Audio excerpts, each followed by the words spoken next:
இன்றைய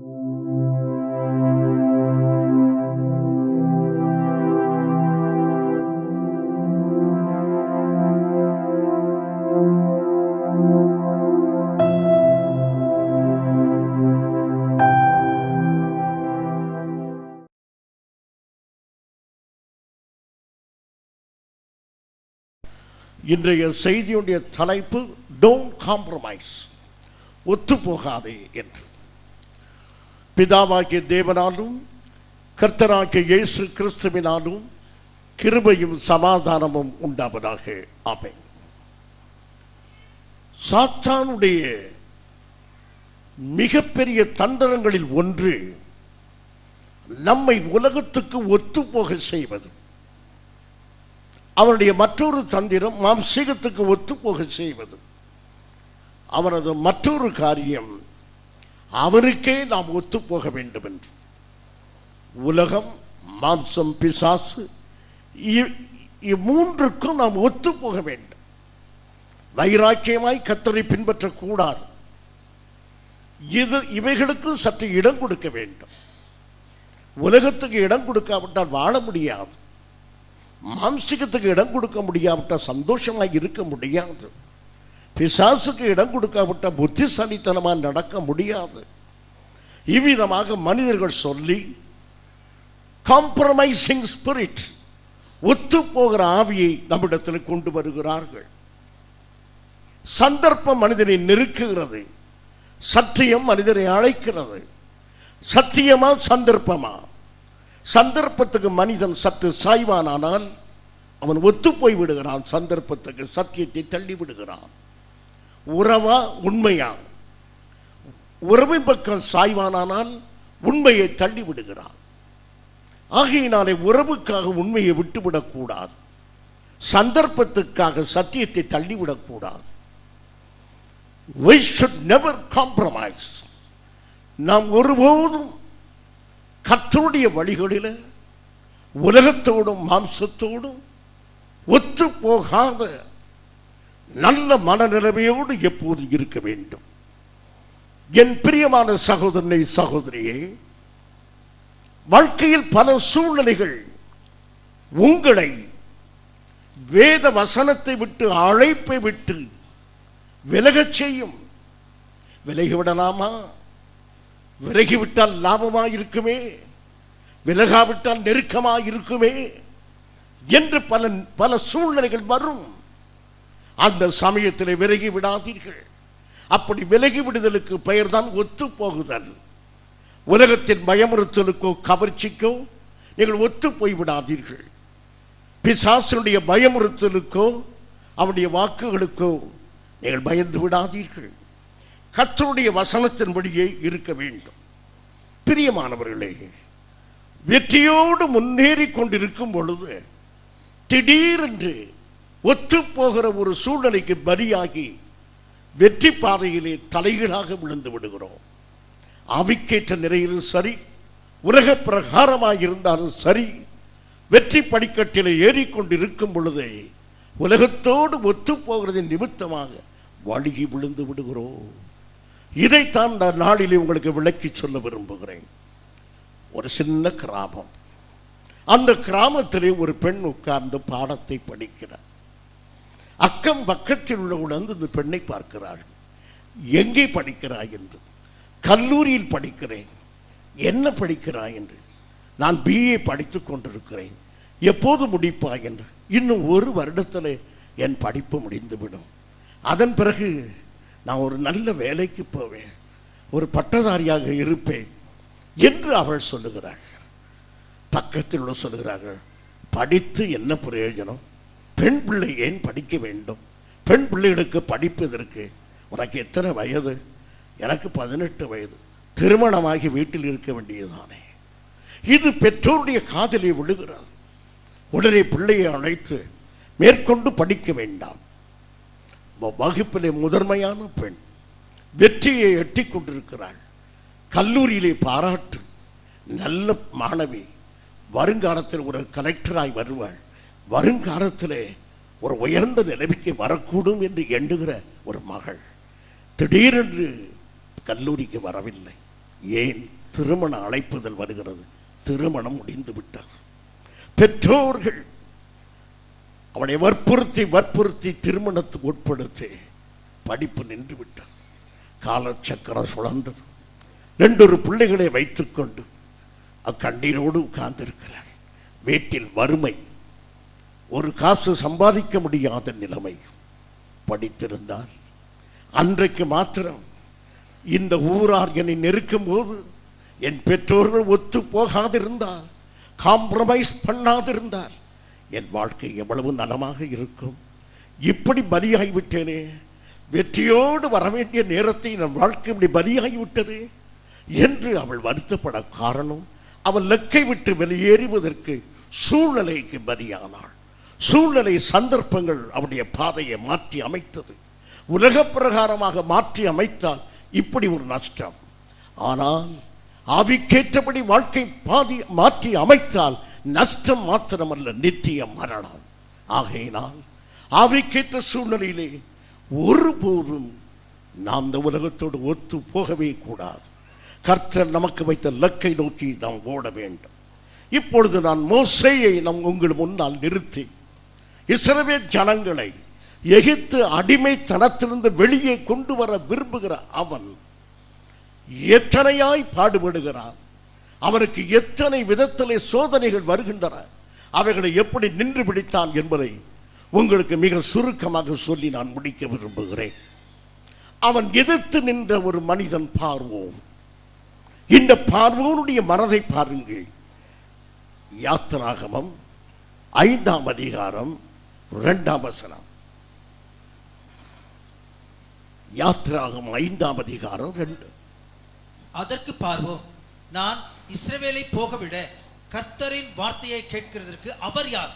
கர்த்தர் யார்? நான் கர்த்தரை அறியேன், நான் இஸ்ரவேலை போக விடுவதில்லை என்றார். இதுதான் பிசாசனுடைய மனம். கர்த்தர் யார்? நான் உங்களை கர்த்தரை தொழுது கொள்ள விடமாட்டேன், தேவனை ஆராதிக்க உங்களை விடமாட்டேன்.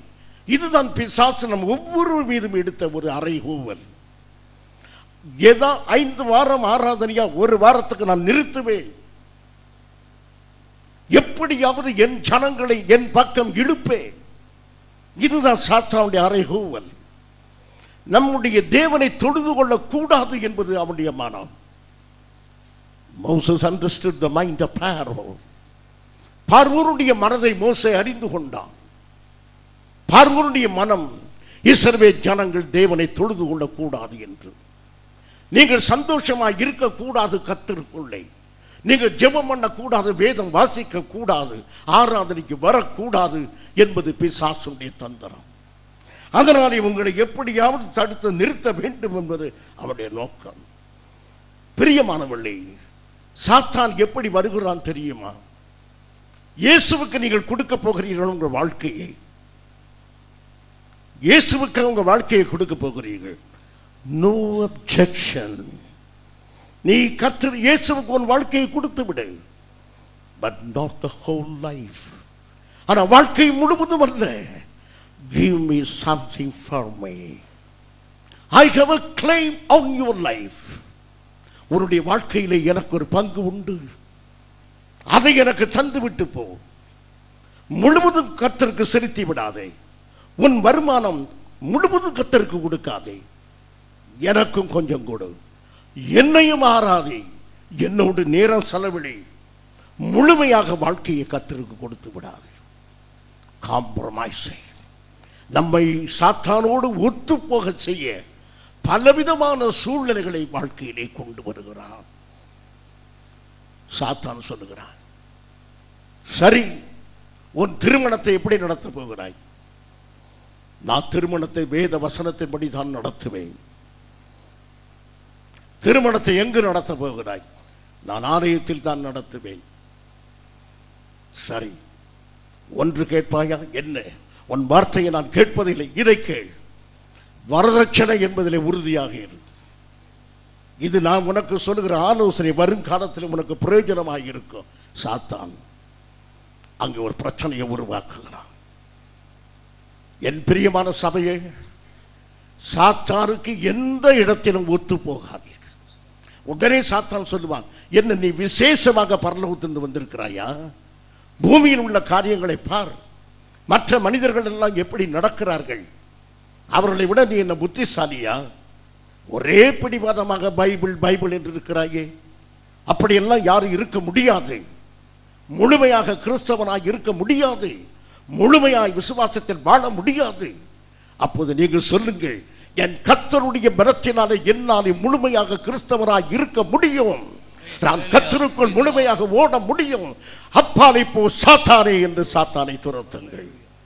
கர்த்தருக்குள்ளாக வைராக்கியமாக இருங்கள்.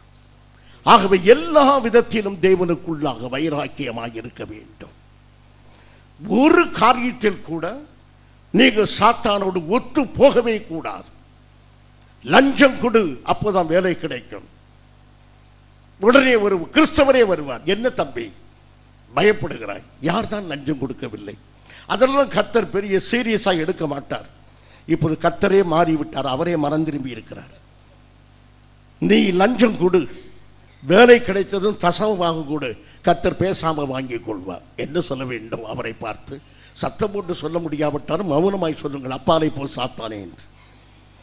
பிரியமானவர்களே, தேவனுக்கு விரோதமான ஆலோசனைகள், கர்த்தருக்குள் நடத்த விடாதபடி நடக்கக்கூடிய இவ்விதமான காரியங்களை உலக பழக்கம் பாரம்பரியம் என்று கொண்டு வருவார்கள். பெரியவர்கள் என்று சொல்லுவார்கள். எல்லாவற்றையும் பெரியவர்கள் சொல்லுகிறார்கள், கேட்க மாட்டாயா?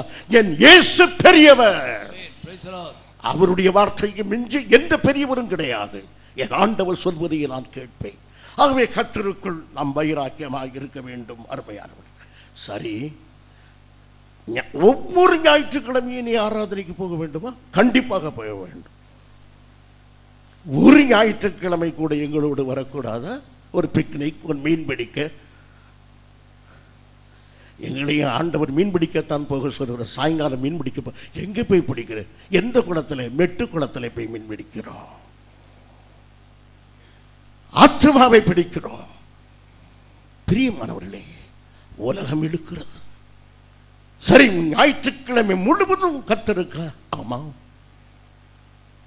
கொஞ்ச நேரம் ஒரு நல்ல மியூசிக் அழகா இருக்கும், கேட்டால் அதிலே கிறிஸ்துவ பாடல் கூட நீங்கள் எழுதலாம். பிரியமானவளை, காம்ப்ரமைசிங் ஸ்பிரிட். ஒவ்வொரு விதத்திலும் உங்களை உலகத்துக்கு இழுப்பதற்கு சாத்தான் பல விதத்திலும் பிரயாசப்பட்டு கொண்டிருக்கிறான். வைராக்கியமாயிருங்கள். இப்போது பாருங்கள், ஒரு நாளுக்காக அவன் உங்கள் வீட்டு வாசலிலே காவல் இருக்க. ஒரு நாள் எனக்கு கொடு, ஒரு மணி நேரம் எனக்கு கொடு. என் சிநேகிதரோடு ஒரு நாள் கூட சந்தோஷமாக இருக்க என்னை அனுமதிக்க கூடாதா? இது யார்? ஒரு நாள் என் சிநேகிதனோடு நான் சந்தோஷமாக இருக்க என்னை அனுமதிக்க கூடாதா? இது யார் கேட்டது? மூத்த குமாரன், நல்ல குமாரனுடைய கேள்வி. கெட்ட குமாரன் அல்ல, நல்ல குமாரன். வீட்டுக்குள் இருக்கும்போதே மனம் ஊர் சுட்டுகிறது. ஆம், அப்படிப்பட்ட நிலைமையில் இப்போது ஆண்டவர் நம்மோடு கூட பேசுவாராக. இவ்விதமாக உங்களை நான் போக விடமாட்டேன். எகிப்திலிருந்து இஸ்ரவேல் போகக்கூடாது. உங்கள் தேவனை ஆராதிக்க போகக்கூடாது. திங்கட்கிழமை ஆராதனையா? கிடையாது. சனிக்கிழமையா? முடியாது. ஞாயிற்றுக்கிழமையா? முடியாது. ஒரு நாளும் போகக்கூடாது. நீங்கள் எகிப்தில் தான் இருக்க வேண்டும். நீங்கள் மாத்திரமல்ல, உங்கள் ஆடு மாடு எல்லாம் இங்கு தான் இருக்க வேண்டும். மோசே சொல்லுகிறான், யாத்திராகமம் 10ஆம் அதிகாரம் 26ஆம் வசனத்தின் முதல் பகுதி, எங்கள் மிருக ஜீவன்களும் எங்களோட கூட வர வேண்டும், ஒரு குழம்பையும் பின் வைக்கப்படுவதில்லை. நீங்கள் குழம்புனோடனே வீட்டில் வச்சுட்டு வந்ததை ஞாபகப்படுத்திடுறீங்க. அது ஒரு குழம்பும் பின்னால் இருக்காது. மத்தியானம் 1 மணிக்கு பிறகு அது வேற விஷயம். இங்கு நான் உங்களுக்கு சொல்வது, ஒரு மிருகம் கூட நான் வைக்க மாட்டேன். ஒரு ஆடோ ஒரு மாடோ இங்கு இருக்காது. இஸ்ரவேலுடைய ஆடு முதலாக எல்லாம் வெளியேறிவிடும். நாங்கள் ஒருவர் கூட எகிப்தில் இருக்க மாட்டோம். எகிப்தின் நிழல்வதற்கு எங்களுக்கு ஐயோ, அது எங்களுக்கு வெட்ககரமானது. நாங்கள் பாவத்திலே ஒழுங்கி இருக்க மாட்டோம். நாங்கள் மாத்திரமல்ல, எங்கள் வருமானம் பாவத்தில் இராது. எங்கள் ஆடு மாடுகள் பாவத்தில் வாங்கப்பட்டவைகள் அல்ல, எல்லாமே நீதியாய் இருக்கும் என்று நாம் அறிக்கையிட வேண்டும். அதுபோல மோசே சொல்லுகிறான், ஒரு மிருகம் கூட அங்கே வைக்கப்படும். பார்வோன் கேட்கிறான், அப்படியானா இஸ்ரவேலே, எனக்கு நீ என்ன தருவாய்? I will give you a big zero. நான் உனக்கு ஒன்றுமே தர மாட்டேன். The mighty king of Egypt, the Israel present is a big zero. நான் உனக்கு ஒன்றுமே தர மாட்டேன். பிரியமானவர்களே, சாத்தானை பார்த்து இந்த காரை விடையிலே சொன்னீர்களா? உங்களிடத்தில் கேட்கும்போது உனக்கு நான் ஒன்றுமே தர மாட்டேன் என்று, எதையாவது கொடு என்று கேட்கிறான். கொஞ்சம் சில நிமிடம் கொடுக்க மாட்டேன், உனக்கு நான் எதையுமே தர மாட்டேன். அப்படி வாழ முடியுமா? யோவான் சுவிசேஷம் 14ஆம் அதிகாரம் 30ஆம் வசனம். யோவான் 14:30.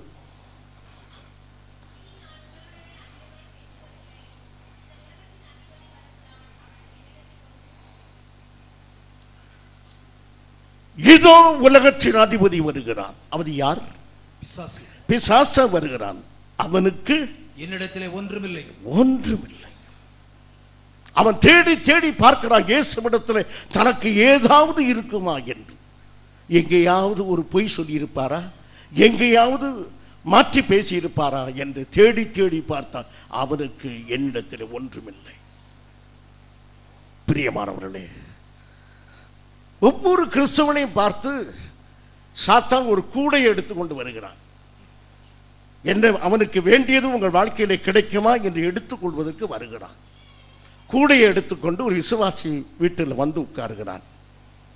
அம்மா, உங்க பேர் என்ன? என் பேர் சமாதானத்தம்மாள். அப்படியா, என்ன கூடையை கொண்டு வந்திருக்கிறாய் என்று. இல்லை, உன்னிடத்தில் ஏதாவது எனக்கு இருக்குமா என்று பார்க்க வந்தேன். கொஞ்ச நேரத்தில் வெட்கப்பட்டு போகிறான். என்ன? ஐயையோ, ஒரு கூடையை தானே கொண்டு வந்தேன், இங்கே 12 கூடைக்கு சரக்கு இருக்கிறது. போய் பித்தலாட்டம் புரட்டு. ஆனால் ஆலயத்துக்கு ஞாயிற்றுக்கிழமை வராது. வீட்டில் சண்டை, கெட்ட வார்த்தைகள், வீண் பேச்சு. இங்கே அல்லேலூயா. என் பிரியமான சகோதரனே, மாய்மானமான வாழ்க்கைகள், பொய்யான வாழ்க்கையுடைய ஜனங்களை பார்த்து சாத்தான் சொல்கிறான், அவர்களுக்கு அவருடைய வாழ்க்கையில இயேசுவுக்கு ஒன்றுமில்லை என்று. இயேசு அப்படி சொல்லுவாரா? ஆலயத்துக்கு வந்த உன்னிடத்தில் எனக்கு ஒன்றுமில்லையே என்று சொல்லுகிற நிலைமை எவ்வளவு பரிதாபமாக இருக்கும்.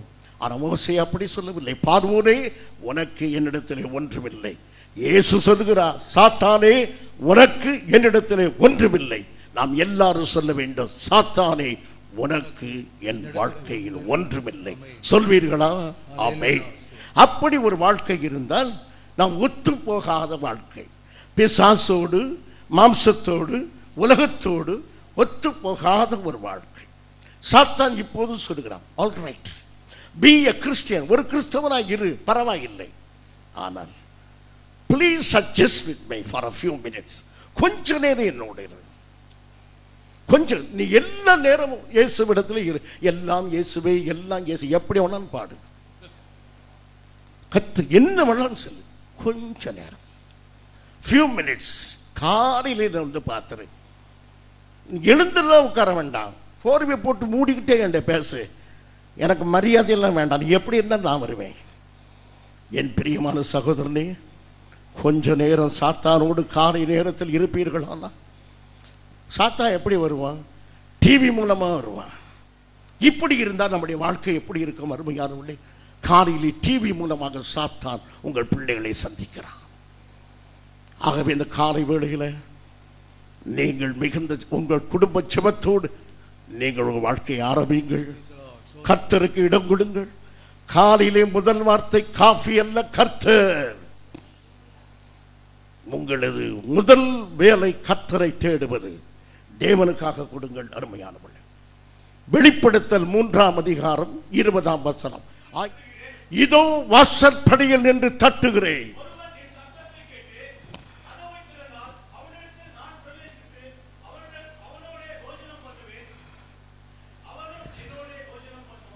வாசல் வரைக்கும் கர்த்தர் வந்திருக்கிறார். உடைத்து உள்ளே வரவே மாட்டார், தட்டுகிறார். நம்முடைய அனுமதி இல்லாமல் இயேசு நம் வீட்டுக்குள் வருகிறது இல்லை. அவராக உள்ளே வரமாட்டார். பிரியமானவர்களே, கதவை திறந்தவுடனே உள்ளே வரமாட்டார். வேதம் சொல்கிறது, கதவை திறப்பதற்கு முன்பு நம்மிடத்தில் ஒன்றை எதிர்பார்க்கிறார். என்ன எதிர்பார்க்கிறார்? வாசியுங்கள். நான் வாசற்படியில் நின்று தட்டுகிறேன், ஒருவன் என் சத்தத்தை கேட்டு கதவை திறந்தால். அவர் சத்தம் என்று அறிந்து திறக்க வேண்டும். ஆமென். சும்மா அப்படி திறந்துட்டு இயேசுவா அப்படின்னா அவர் போயிடுவார். அவர் என்று அறிந்து திறக்க வேண்டும். இயேசுதான் என்று அறிந்து திறக்க, அவர் பேதுரு தான் என்று அறிந்துதான் கதவை திறந்தார். சிறு பெண் அன்றைக்கு கதவை திறக்கும் பொழுது யாரோ என்று கதவை திறக்கவில்லை, பேதுரு என்று அறிந்து திறந்தவள். அதுபோல நம்ம வீட்டு வாசலை திறக்கும் பொழுது வீட்டில் கேட்கிறார்கள், யார் கதவை தட்டுவது? இயேசு கதவை தட்டுகிறார். ஏன் இயேசு கதவை தட்டுகிறார்? நேற்று ராத்திரி நாம் விடிய விடிய சினிமா பார்த்துக்கிட்டு இருந்தோமே, அப்போ அவர் வெளியே போயிட்டார். காலையில் வந்து தட்டுகிறார். நேற்று இரவு அவர் நம் வீட்டில் தங்கவில்லை, அவர் வெளியே போய்விட்டார். இப்போது வாசற்படியிலே நின்று தட்டுகிறார். என் பிரியமான சகோதரனே, சகோதரியே, நம்முடைய வாழ்க்கை மனம் போல இருக்குமானால் நம் வீட்டில் இயேசு தங்கி இருப்பாரா? நம்முடைய வாழ்க்கை பரிசுத்த குலைச்சலாக இருந்தால் ராத்திரி நம் வீட்டிலே தேவன் தங்கி இருப்பாரா? பகையும் சச்சரவும் சண்டையும் சமாதான குறைவும் இவ்விதமாக சினிமாவும் நாடகமாய் வீடு இருக்குமானால் இயேசு நம் வீட்டிலே தங்கி இருப்பாரா? வெளியே போன இயேசு அப்படி போய்விடவில்லை, அன்பினாலே மறுபடியும் தட்டுகிறார். இங்கே ஒரு மனிதன் கதவை அவன் திறக்கிறான். ஐயோ, இயேசு வந்து காத்திருக்கிறார் என்று கதவை திறக்கிறான். இயேசு உள்ளே வருகிறார். அந்த வாலிபன் அப்படியே திகைத்து நிற்கிறான். அங்கே ஒரு வரவேற்பு அறை, இயேசு உள்ளே வந்திருக்கிறார். வரவேற்பு அறையில் இயேசு நிற்கிறார். இயேசு அவனை பார்க்கிறார். அவன் இயேசுவை பார்க்கிறார். Jesus, please take your seat. No, இல்லை. இந்த பத்திரிகைகள் என்ன? இந்த மேகசின்கள் என்ன? இந்த சிடி என்ன? What is that? செல்போன் யாரிடத்தில் பேசிக் கொண்டிருந்தாய்? யாரோடு உன் சம்பாஷணை இருந்தது? What is a SMS you have received right now? இப்போது உனக்கு கிடைத்த அந்த ஷார்ட் மெசேஜ் என்ன? ஆண்டவரே, அடுத்த அறைக்கு போகலாமா? ஆன்சர் மீ, எனக்கு பதில் சொல். இந்த வரவேற்பு அறையிலே எனக்கு இடமில்லையே. இந்த வரவேற்பு அறையிலே வீணான பத்திரிகைகள், இந்த வரவேற்பு அறையிலே வீணான சீடிகள், இந்த வரவேற்பு அறையிலே எனக்கு பிரியமில்லாத காரியங்கள். How can I stay in your drawing room? இந்த வரவேற்பு அறையிலே நான் எப்படி தங்குவது? Jesus, Jesus, next room is very fine. No, what about this room?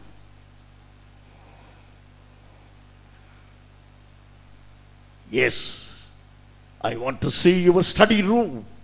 நீ படிக்கிற அறையை காட்டு. அந்த அறை திறக்கப்படுகிறது.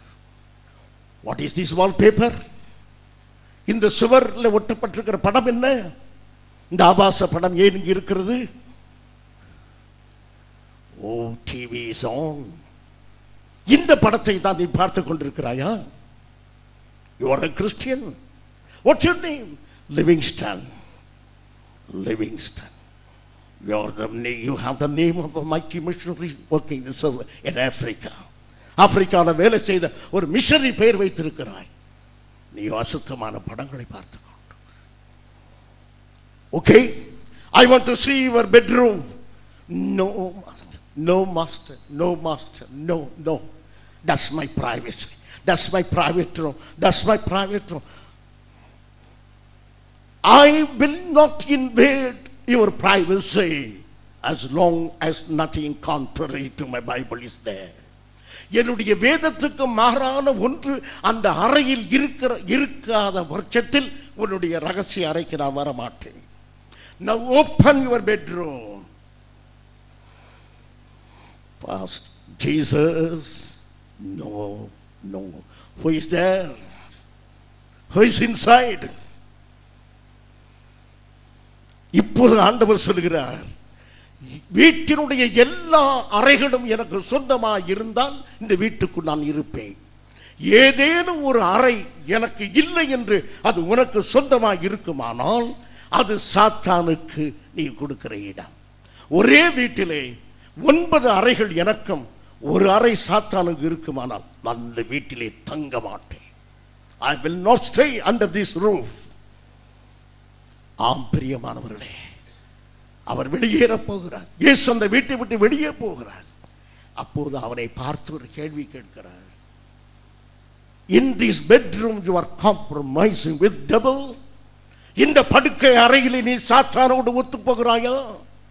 இந்த படுக்கை அறையிலே நீ உலகத்தோடு ஒத்து போகிறாயா? இந்த படுக்கை அறையிலே நீ மாம்சத்தோடு ஒத்து போகிறாயா? உன்னுடைய வரவேற்பு அறையே பாவம் நிறைந்ததுதான். I will not stay here. ஆண்டவரே, போய்விடாதையும் இந்த வீட்டிலே தங்கிடும், நீ போய்விடாதையும் ஆண்டவரே. கிறிஸ்து சொல்லுகிறார், young man, you are Judas goat. என்ன ஆண்டவரே சொல்லுகிறீர்? நீ யூதாஸ் ஆடு. எனக்கு விளங்கவில்லை இயேசுவே, என்ன சொல்லுகிறீர் யூதாஸ் ஆடு என்று? உனக்கு சொல்லுகிறேன் கேள். ஆடுகள் பலியிட கொண்டு போவார்கள் அல்லவா தேவாலயத்துக்கு? அல்ல அல்ல, ஆடுகளை வெட்டுவதற்கு கொண்டு போகிறார்கள் அல்லவா, கறிக்கடைக்கு கொண்டு போகிறார்கள் அல்லவா? ஆம் இயேசுவே. அப்படி போகும்போது ஒரு ஆடு அவர்களை தவறாக நடத்தும். ஒரு ஆடு மந்தையிலிருந்து தவறாக நடத்தி அந்த ஆடு கொல்லப்படுவதற்கு கொண்டு போகும். அதற்கென்று ஒரு ஆடு இருக்கிறது, அதற்கு பெயர் தான் ஜூடாஸ் கோட். அதுதான் யூதாஸ் ஆடு. அந்த யூதாஸ் ஆட்டை பின்பற்றினான் நீ அடிக்கப்பட்டு விடுவாய். You will be slaughtered. நீ வெட்டப்பட்டு விடுவாய். இந்த படுக்கை அறை உன் வீட்டிலே யூதாஸ் ஆடு. இந்த யூதாஸ் ஆட்டை நீ பின்பற்றுவாயானால் நீ சீக்கிரத்தை பலியுண்டு போவாய், நீ வெட்டுண்டு போவாய். ஆகவே யூதாஸ் ஆட்டை பின்பற்றாதே. எது யூதாஸ் ஆட்? த காம்ப்ரமைசிங் ஸ்பிரிட். உலகத்தோடு ஒத்து போகிறமே அந்த ஆவிக்கு என்ன பெயர்? யூதாஸ் ஆடு.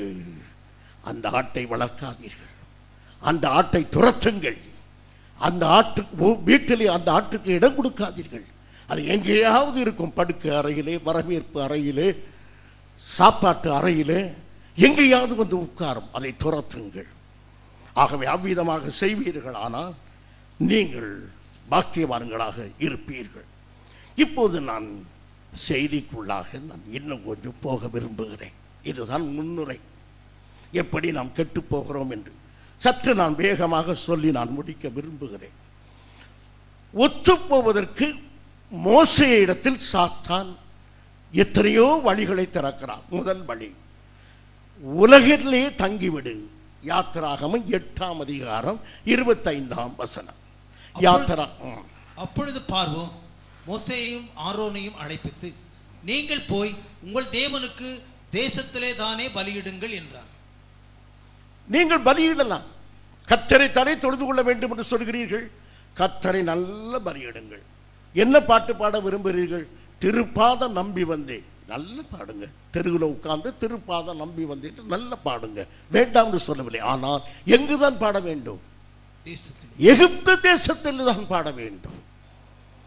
எகிப்து தேசம் எதற்கு அடையாளம் சொல்லுங்கள்? பாவத்துக்கு.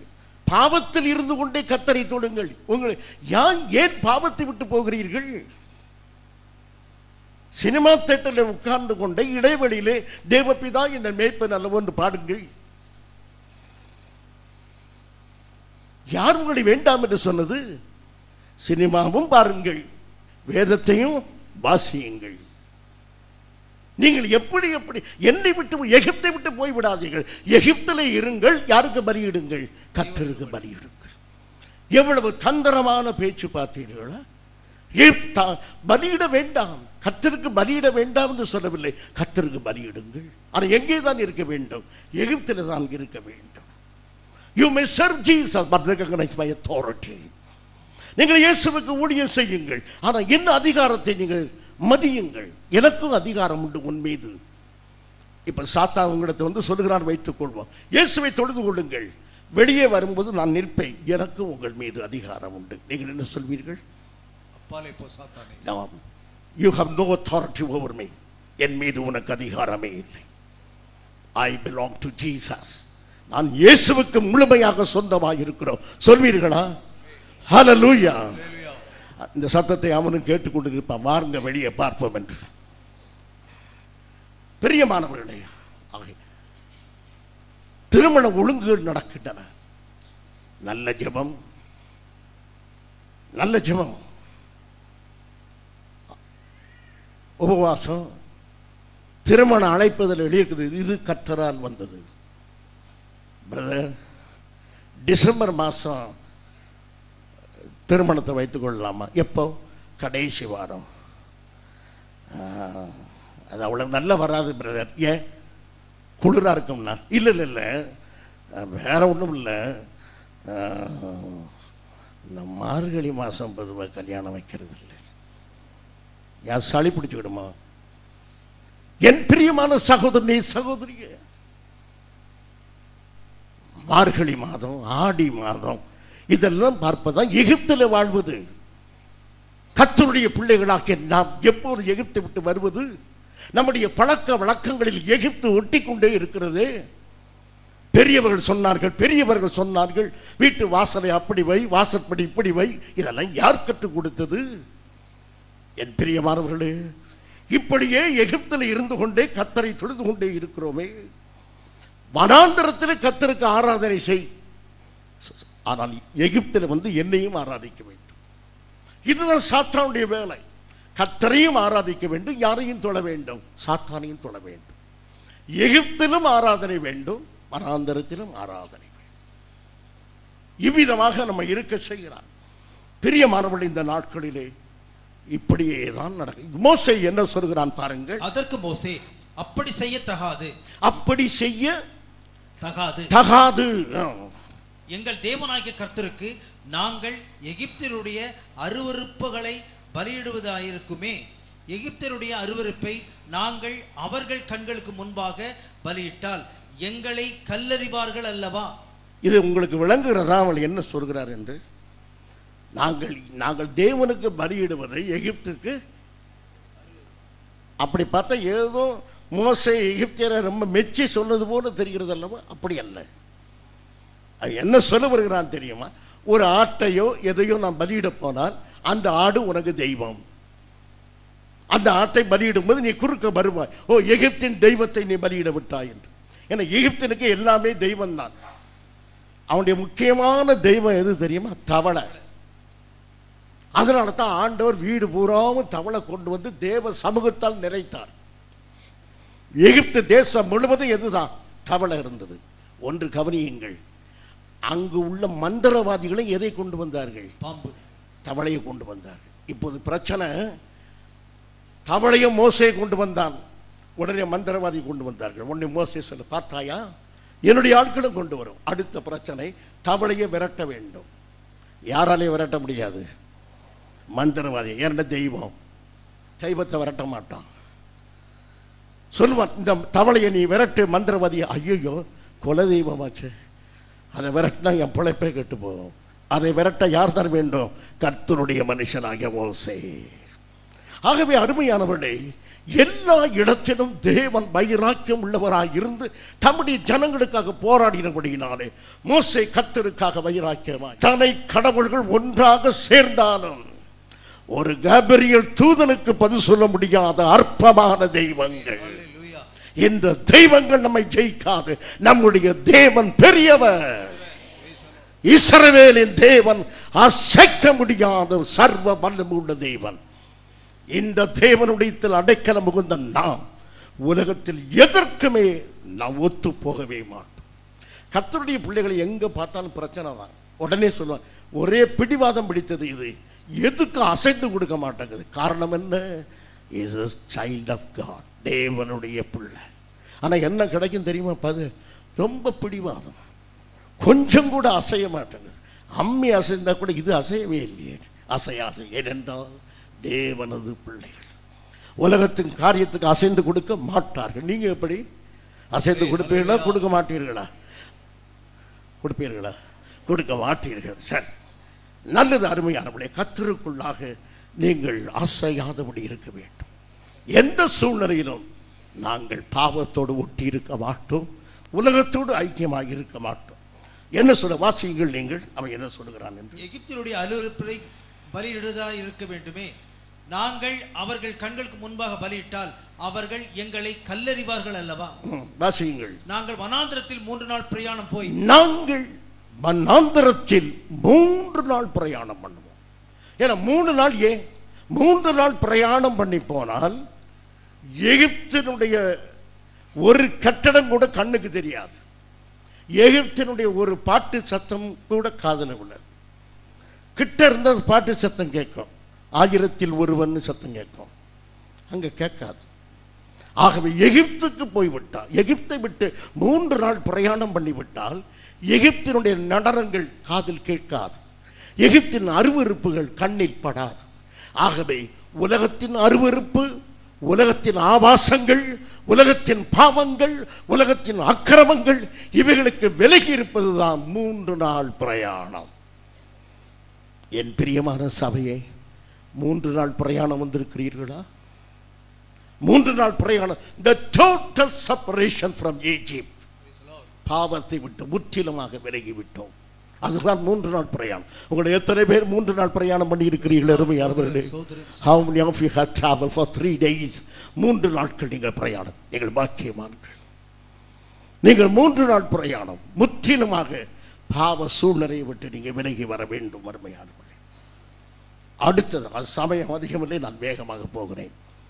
யாத்திராகமம் 8ஆம் அதிகாரம் 28ஆம் வசனம். அப்பொழுது பார்வோன், நீங்கள் உங்கள் தேவனாகிய கர்த்தருக்கு வனாந்திரத்திலே பலியிடும்படிக்கு நான் உங்களை போக விடுவேன், ஆனாலும் நீங்கள் அதிக தூரம் போக வேண்டாம். சரி, நீங்க போங்க, ஆனா அதிக தூரம் போகாதீங்க. வனாந்திரத்துக்கு போங்க. நான் வனாந்திரத்தில் எங்க போக கூடாது? அதிக தூரம். ஒரு நாள் பிரயாணம் போங்க. நான் கூப்பிட்டா என் சத்தம் கேட்கணும். யெகோவான்னு கூப்பிடும் போது அங்க சத்தம் கேட்கும். இஸ்ரவேலரே, பார்வோன் கூப்பிடுகிறான், என் சத்தம் கேட்கும் தூரத்தில் இருங்கள், வெகு தூரம் போய் விடாதீர்கள். பிரியமானவர்களே, சாத்தானுடைய வஞ்சனையை பார்த்தீர்களா? ஞாயிற்றுக்கிழமை ஆராதனைக்கு போங்க. அது என்ன புதன்கிழமை பைபிள் ஸ்டடி, அது என்ன சனிக்கிழமை உபவாச ஜெபம், அதெல்லாம் போகாதீங்க. காலையிலே ஜெபமா? அந்த ஆளுக்கு வேற வேலையே கிடையாது, தூக்கம் வராது. வயசாயிட்டு அப்படித்தான் செய்வார். நீங்கள் வாலிப பிள்ளைகள் தூங்குங்க, கிழடுகள் ஜெபம் பண்ணட்டும். அந்த பேர் அவர் ஒன்று இருக்கார், அந்த கிழடோடு சேர்த்து இன்னொரு கிழடு இருக்கு, ரவி பிரசாத். இந்த 2 ஜெபம் பண்ணிட்டு கிடக்கட்டும். நீங்கள் ஏன் போகிறீங்க? நீங்கள் தடை நிறைச்சதுனால வரீங்களா? அது இளநரை, அதுகளுக்கெல்லாம் உண்மையிலேயே நிறைச்சிருக்கு. என் பிரியமான சபையே, வெகு தூரம் போகாதே, வெகு தூரம் போகாதே. ஞாயிற்றுக்கிழமை காலையில் போ, 2 மணி நேரம். அதுக்கு மேலே பேசினார்னா உடனே இழிச்சு வெளியே வா, போயிடுவோம். வெகு தூரம் போகாதே. பிரியமானவர்களே, நான் உங்களுக்கு சொல்கிறேன், வெகு தூரம் போகக்கூடாது. சிலுவை அடிவாரத்துக்கு போகிறாயா? போ, வெகு தூரம் போகாதே. எது வெகு தூரம்? மத்தேயு 10:38.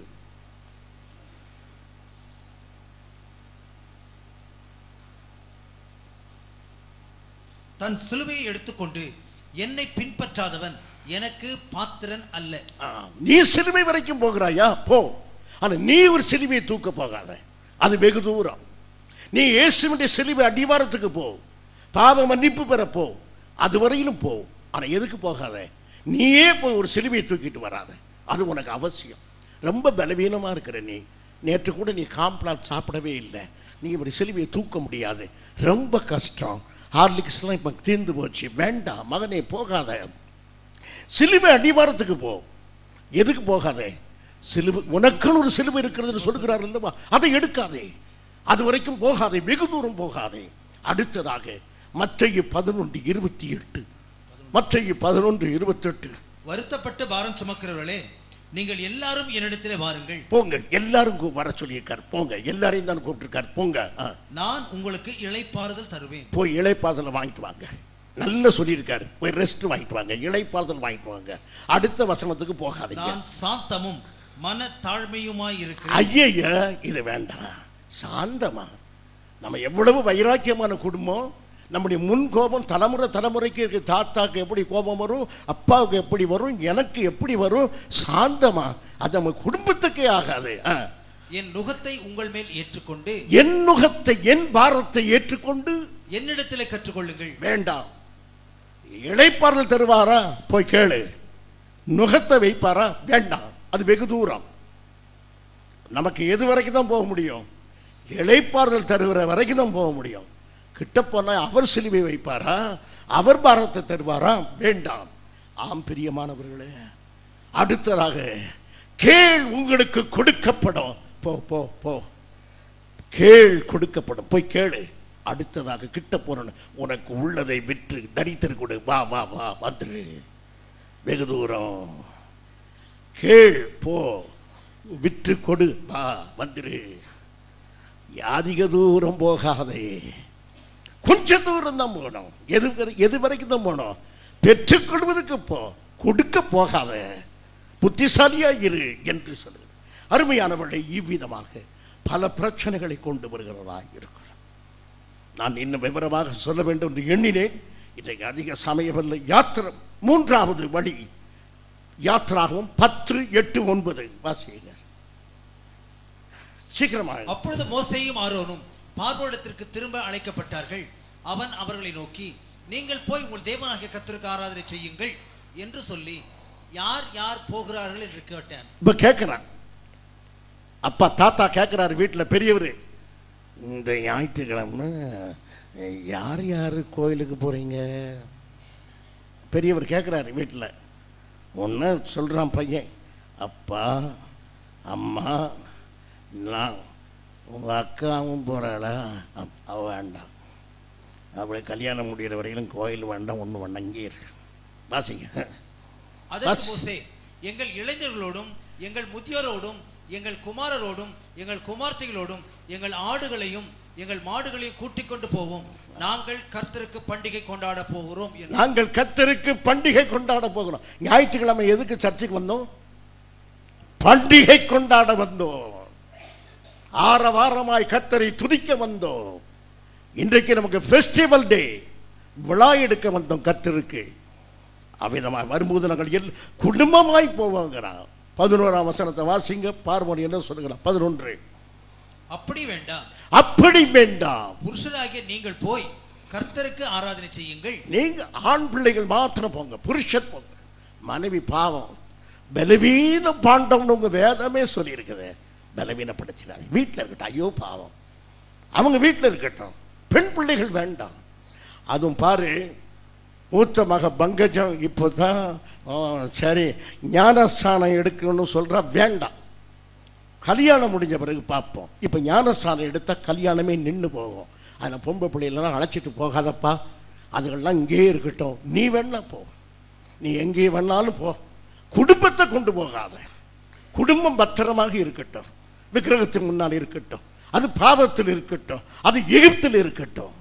என் பிரியமான சகோதரனை சகோதரிங்க, எவ்வளவு தந்திரமாக சாத்தானவன் குடும்பத்தை தன் பக்கம் வைத்துக் கொள்ள விரும்புகிறான். அநேக பேருடைய ஞானஸ்தானத்தை தடுக்கிறான், திருமண பயமுறுத்த. அப்படியான கல்யாணம் நடக்காது. என் சர்வ வல்லமை உள்ள தேவனுக்கு மிஞ்சி உலகத்தில் என்ன நடக்கும்? அருமையானவர்களே, தேவனாலே கூடாத காரியம் ஒன்று உண்டுமோ? ஆகவே அருமையானவர்களை இப்போது ஒத்து போக சொல்கிறார். ஏனென்றால் குடும்பம் என்று சொன்ன உடனே பயந்து விடுவார்கள் என்று. ஆதி பக்தர்கள் அவருடைய பிள்ளைகளை சிங்கங்களுக்கு பலியிடுவதற்காக பிடித்து வைத்துக் கொண்டு பெற்றோரை பார்த்து, நீ கடவுள் இல்லை என்று சொல்லாவிட்டால் இந்த 4 வயது குழந்தையை இந்த சிங்கத்தின் வாயிலை போட்டு விடுவேன் என்று சொல்லும்போது பெற்றோர்கள் கண்களை மூடி, கர்த்தாவே உமக்கு ஸ்தோத்திரம் என்று சொல்ல, பிள்ளைகள் அப்படியே சிங்கத்தின் வாயில் விழ கடித்து நொறுக்கப்பட சாட்சிகளாய் விளங்கின முற்பிதாக்களுடைய வரலாறு நம்முடைய வரலாறு. ஆம் பிரியமானவர்களே, ஆகவே குடும்பத்தில் உள்ள ஒரு சில லாபத்திற்காக, குடும்பத்தினுடைய காரியத்திற்காக சத்தியத்தை மறுதலித்து விடாதீர்கள். சத்தியத்துக்காக வைராக்கியம். மோசே தைரியமாக இருக்கிறான். இல்லை, நாங்கள் அனைவரும் போவோம். கடைசியாக யாத்திராகமம் 10:24. அப்பொழுது பார்வோன் மோசேயை அழைப்பித்து, நீங்கள் போய் கர்த்தருக்கு ஆராதனை செய்யுங்கள். நீங்கள் எல்லாரும் போய் கர்த்தருக்கு ஆராதனை செய்யுங்கள். உங்கள் ஆடுகளும் மாடுகளும் மாத்திரம் நிறுத்தப்பட வேண்டும். உங்க சொத்து எங்க தான் இருக்கணும். உங்கள் குழந்தைகள் உங்க சொத்து எங்க தான் இருக்க வேண்டும். எகிப்தில் தான் இருக்கணும். அதெல்லாம் கூட்டிட்டு போங்க. உங்க பிள்ளைகளை கூட்டிட்டு போங்க, மனைவியை கூட்டிட்டு போங்க, எல்லாம் கூட்டிட்டு போங்க. ஆனால் ஆடு மாடு உங்க சொத்து உங்க பொருளாதாரம் எகிப்தில் தான் இருக்க வேண்டும். ஆம் பிரியமானவர்களே, எப்படி வேணாலும் இருக்கட்டும். ஆனால் இந்த மதுபான கடையை மூடிடாதப்பா. நீ கிறிஸ்தவன் ஆயிட்டேங்கிறதுக்காக இதை மூடிடாதே. இதுதான் நம்ம வருமானம். இது எகிப்தில் இருக்கட்டும். நீ இதை மூடிடாத. இந்த விதமான தொழிலை விட்டு விடாத. இதுல லாபம் இருக்கு. இது எகிப்தா பரவாயில்லை.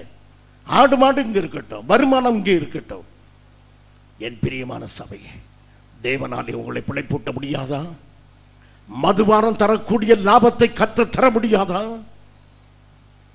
சொற்பமான இந்த காரியங்கள் தரக்கூடியது தேவன் தரமாட்டாரா? கர்த்தரை நம்புங்கள். உங்கள் வருமானம் எகிப்திலிருந்து வரக்கூடாது. ஆடு மாடு எகிப்தில் இருக்கக்கூடாது. உங்கள் வருமானம் எகிப்தின் வருமானமாய் இருக்கக்கூடாது. உங்கள் வருமானம் பரிசுத்த வருமானமாய் இருக்க வேண்டும். ஆபிரகாம் சொல்லுகிறான், சோதோமின் ராஜாக்கள் என்னை பணக்காரன் ஆக்கக்கூடாது என்று தன் கைகளை உயர்த்தி கர்த்தரை தொழுது கொண்டார். அதுபோல நீங்கள் இருக்க வேண்டும் அருமையான பிள்ளை. ஆகவே ஏதாவது எனக்கு ஒரு ஆடாவது எனக்கு கூட கொடுக்க மாட்டேன். ஆகவே பிரியமானவர்களை, தாளந்தை எதுக்கும் செலவழிக்காதீர்கள். உங்கள் தாளந்தை கர்த்தருக்கென்று செலவழியுங்கள். உங்கள் உயிரை தேவனுக்கென்று செலவழியுங்கள். உங்கள் வார்த்தைகளை கர்த்தருக்கென்று செலவழியுங்கள். அருமையானவர்களே, ஒன்றை கூட நான் சாத்தானுக்கு தரவே மாட்டேன். யாத்திராகமம் 10:29. அப்பொழுது மோசே, நீர் சொன்னது சரி. இப்போது பார்வோன் சொல்கிறான், என் முகத்தை இனி பார்க்காதே போ என்று சொன்னான். உடனே மோசே சொல்கிறான், இனி நான் உம்முடைய முகத்தை காண்பதில்லை என்றான். இனி பார்வோனே, உன் முகத்தை நான் காண்பதில்லை. நீ என்னை அடிக்கடி அழைத்துக் கொண்டே வந்தாய். இனி உன்னை நான் பார்க்கவே மாட்டேன். கடைசியாக உனக்கு ஒரு பதில் சொல்கிறேன். என்னுடைய வாழ்க்கையில் ஒன்றையும் உனக்கு தரவே மாட்டேன். இனி உன் முகத்தை நான் பார்க்கவும் மாட்டேன் என்று கோபத்தோடு அவன் ராஜ சமூகத்தை விட்டு புறப்பட்டான் என்று யாத்திராகமம் 11:8 சொல்கிறது. அதன் பிறகு அவன் பார்வோனை பார்க்கவில்லை. இன்றைக்கு நீங்கள் சாத்தானை பார்த்து சொல்ல வேண்டும், இன்னொரு முறை நீ என்னை கூப்பிட்டு இதை தருவாயா, என்னோடு வருவாயா, நீ ஒத்து போவாயா என்று நீ கேட்காதபடிக்கு உன்னை இன்றைக்கு கடைசியாக எச்சரித்து உன் முகத்தில் இனி பார்க்கவே மாட்டேன் என்று புறப்பட்டு போங்கள். இனி சாத்தான் உங்கள் வீட்டின் கதவை தட்டவே கூடாது. இனி சாத்தானோடு உறவாடவே கூடாது. இதுதான் கடைசி. நான் கர்த்தருக்காக நிற்பேன் என்று அவன் புறப்பட்டு போய் பார்வோனை திரும்ப பார்க்காதது போல இனி பாவ சோதனைகளை நான் சந்திக்க மாட்டேன், நான் பரிசுத்தமாக இருப்பேன், என் கர்த்தருக்காக வாழ்வேன் என்று சொல்லி கர்த்தரை நன்றியோடு நாம் சோத்திரம் பண்ணுவோம். சோத்திரம் ஆண்டவரே, நன்றி ராஜா, நன்றி கர்த்தாவே, நன்றியோடு மை துதிக்கிறோம். சொல்லுங்கள், நான் சாத்தானுக்கு ஒரு நிமிடத்தை கூட என் வாழ்நாளிலே கொடுக்க மாட்டேன். கரம் உயர்த்தி சொல்லுங்கள், I will not spare a single minute for devil. என் வீட்டிலே ஒரு பொருளையும் நான் சாத்தானுக்கு கொடுக்க மாட்டேன். ஒரு அறையை கூட என் சாத்தானுக்கு நான் கொடுக்கவே மாட்டேன். என் வீடு கர்த்தருடைய வீடு. என் வீடு கர்த்தருடைய வீடு. என் வீட்டை சாத்தானுக்கு பங்கு போட்டு கொடுக்க மாட்டேன். என் வீட்டை குறித்து நான் சொல்லுவேன், என் வீட்டிலே சாத்தானுக்கு இடம் இல்லை, அவனுக்கென்று ஒரு பொருள் இல்லை என்று சொல்லி எல்லாரும் கர்த்தரை நன்றியோடு சோத்திரம் பண்ணுவோம். சோத்திரம் ஆண்டவரே, சோத்திரம் ஆண்டவரே, சோத்திர கர்த்தாவே. எகிப்தை விட்டு வெளியே வந்த இஸ்ரவேலை போல பாவத்தில் இருந்தும் பிசாசின் பிடியில் இருந்தும் இயேசு கிறிஸ்து நம்மை விடுதலை கொண்டு வந்திருக்கிறார். இனி என் வீட்டிலே ஆனந்த சத்தம் கேட்கும். இனி ஆனந்த சத்தம் கேட்கும். நீதிமானுடைய கூடாரத்திலே கம்பீர சத்தம் கேட்கும். ஆமென்.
பாடியபடியே நம்முடைய வீட்டிலே ஆனந்த துதி ஒலி கேட்கும், ஆடல் பாடல் சத்தம் தொனிக்கும், ஆகாய விண்மீனாய் அவர் ஜனம் பெருகும், ஆண்டவர் வாக்கு பலிக்கும்.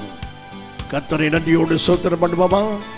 சோத்திரம் ஆண்டவரே, சோத்திரம் ஆண்டவரே, நன்றி ராஜா, நன்றி நன்றி நன்றி நன்றி நன்றி நன்றி. எங்கள் அருமையான பிதாவே, உம்முடைய அன்பின் குமாரர் எங்கள் அருமை இரட்சகருமான இயேசு கிறிஸ்துவுடைய நாமத்தில் வருகிறோம் ஆண்டவரே. இந்த காலை வேளையில் மோசேயோடு நின்று நாங்களும் ஒரு சிறு மிருகத்தை கூட நாங்கள் எகிப்திலே விடமாட்டோம் என்று வைராக்கியமாய் சொல்கிறோம். எங்களுடைய சம்பாத்தியமோ, எங்களது சிந்தனையோ, எங்களது எந்த செயலோ எகிப்திலே இராது. நாங்கள் முழுமையும் இயேசுவுக்கு சொந்தமாக இருக்கிறோம். நாங்கள் கர்த்தருடைய ஆவியினாலே விடுதலை ஆக்கப்பட்டிருக்கிறோம். எங்களுடைய ஆவி, ஆத்மா, சரீரம் கர்த்தருக்கு சொந்தமாக இருக்கிறது. உம்முடைய கிருபை உள்ள கரத்திலே தாழ்த்தி ஒப்புக் கொடுக்கிறோம். தேவரீர் எங்களை வனாந்தர பாதையில் நடத்தினாலும் எகிப்தை விட நீர் எங்களோடு இருக்கிற வனாந்தரம் ஆசீர்வாதம் உள்ளது. உம்முடைய கிருபை உள்ள கரத்தில் வைக்கிறோம். தேவரீர் ஆசீர்வதிப்பீராக. எதிர் வல்லமை எல்லாவற்றையும் மாற்றும். உம்முடைய திருநாமத்தை மகிமைப்படுத்தும். இயேசுவின் நாமத்தில் பிதாவே, ஆமென். என் ஆத்துமாவே கர்த்தரை ஸ்தோத்திரி, என் முழு உள்ளமே பரிசுத்த நாமத்தை ஸ்தோத்திரி. என் ஆத்துமாவே கர்த்தரை ஸ்தோத்திரி, அவர் செய்த சகல உபகாரங்களை மறவாதே. ஆமென். நம்முடைய கர்த்தராகிய இயேசு கிறிஸ்துவின் கிருபையும் பிதாவாகிய தேவனுடைய அன்பும் பரிசுத்த ஆவியானுடைய ஐக்கியமும் நம் அனைவரோடு கூட என்றும் இருப்பதாக. ஆமென், ஆமென். Praise the Lord. Praise the Lord.